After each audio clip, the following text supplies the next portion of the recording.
ketika kita mengerjakan sesuatu dengan ikhlas, maka kita akan sungguh-sungguh dan kita tidak akan merasa suatu pekerjaan itu menjadi beban bagi diri kita. Kita ambil contoh misalnya, seorang resepsionis yang ikhlas melakukan pekerjaan resepsionis. Resepsionis yang ikhlas tentunya ketika menyambut tamu datang, dia akan tersenyum dengan ramah, dengan sincere, dari hati yang paling dalam. Nah, sementara resepsionis yang mungkin tidak ikhlas, ya, yang mungkin terpaksa karena memang ini bagian dari pekerjaan saya, mereka tetap akan menyambut tamu. Mereka tahu bagaimana standar operating prosedur yang benar dalam menyambut tamu, tapi gestur badan, ekspresi muka, dan senyuman tidak akan bisa dibohongi.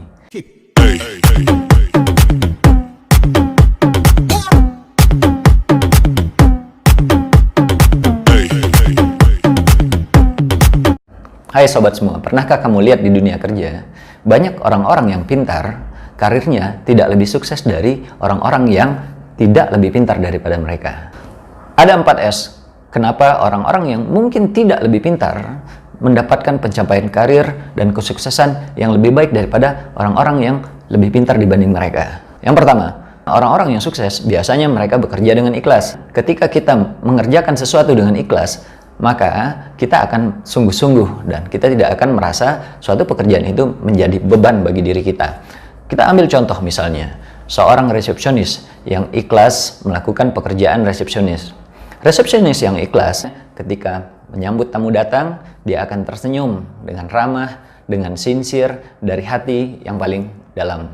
Nah, sementara resepsionis yang mungkin tidak ikhlas, ya, yang mungkin terpaksa karena memang ini bagian dari pekerjaan saya, mereka tetap akan menyambut tamu. Mereka tahu bagaimana standar operating prosedur yang benar dalam menyambut tamu, tapi gestur badan, ekspresi muka, dan senyuman tidak akan bisa dibohongi.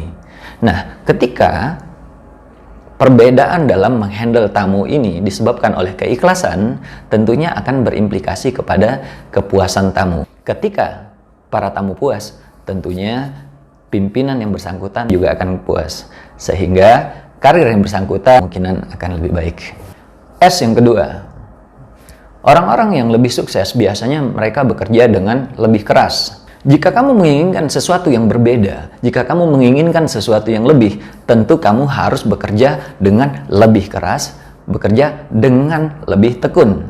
Kita tidak mungkin mendapatkan sesuatu yang berbeda, kita tidak mungkin mendapatkan hasil yang lebih baik jika kita hanya melakukan hal-hal yang biasa-biasa saja. Atau kita melakukan hal-hal yang orang lain juga lakukan. Jadi ketika kita ingin mendapatkan pencapaian yang lebih baik, tentunya kita harus bekerja lebih keras.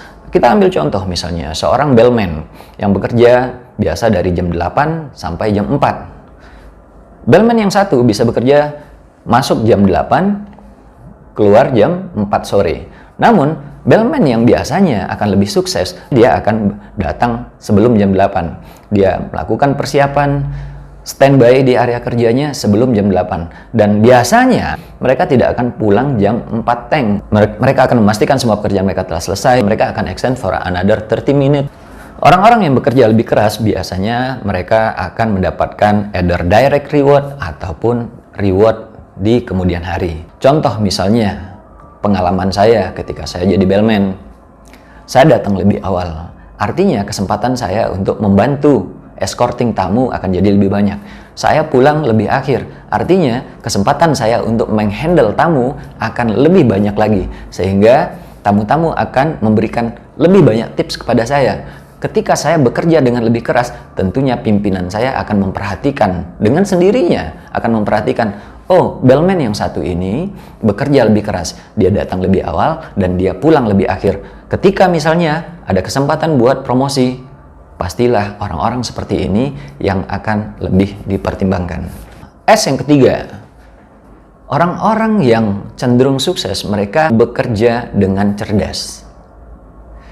Suatu pekerjaan jika tidak dilakukan dengan cerdas, hasilnya akan biasa-biasa saja, malah cenderung akan menghasilkan pekerjaan yang di bawah ekspektasi.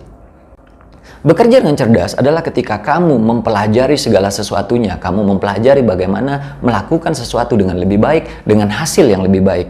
ada faktor analisa di sana, ada faktor pertimbangan efisiensi di sana, ada faktor pertimbangan output di sana. Orang-orang yang bekerja dengan cerdas, mereka akan sangat perhatian dengan detail-detail seperti ini. Kita ambil contoh, seorang salesperson. Ketika salesperson A melakukan persiapan ketika akan melakukan telemarketing, salesperson A melakukan planning, mendata semua klien-klien yang akan ditelepon, melakukan analisa typical kliennya, bagaimana kliennya, siapa kliennya, apa kebutuhannya, berapa budgetnya, analisa sebelum melakukan telemarketing. Sales yang cerdas tentunya sudah mempunyai bayangan atau membuat skrip apa yang akan disampaikan kepada klien, bagaimana menyampaikannya, dan mengantisipasi jika mana terjadi penolakan atau rejection daripada klien yang mereka telepon. Sementara seorang sales yang tidak lebih cerdas tentunya hanya akan mengambil kartu nama atau mengambil data dari mana dan langsung melakukan telepon atau telemarketing, sehingga dapat kita pastikan hasilnya pasti tidak akan lebih baik. S yang keempat, bekerja dengan tuntas. Banyak sekali di lapangan kita lihat orang-orang yang merasa telah melakukan pekerjaannya, namun tidak selesai. Ketika ditanya, apakah kamu sudah melakukan ini? Dia jawab, ya sudah, saya sudah lakukan 1 jam, 2 jam, 3 jam, 4 jam.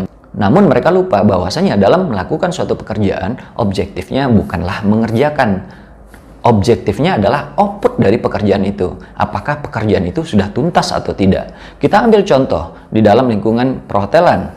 Seorang misalnya housekeeping yang bekerja sangat keras ketika diinstruksikan oleh supervisornya untuk membersihkan lobi, menyapu lobi. Seorang housekeeping yang tidak bekerja dengan tuntas bisa saja membersihkan, menyapu, mopping satu area lobi seharian penuh, namun dengan hasil yang tidak lebih baik. Karena mungkin dengan prosedur yang tidak benar. Sementara housekeeping lainnya mungkin hanya membutuhkan waktu 30 menit dalam membersihkan area lobi. Namun bekerja dengan standar prosedur yang benar, dengan perhitungan yang matang, dan memastikan bahwasanya lobi yang dibersihkan sudah bersih. Sementara mungkin housekeeping yang satu, yang penting saya sudah bekerja. Housekeeping yang lain akan memastikan bahwasanya setelah saya kerjakan, apakah hasil yang saya dapatkan sudah sesuai dengan apa yang diharapkan kepada saya. Demikianlah 4S rahasia sukses dari orang-orang sukses di sekitar kita. Jika Anda ingin sukses, perhatikan 4S ini. Salam sukses.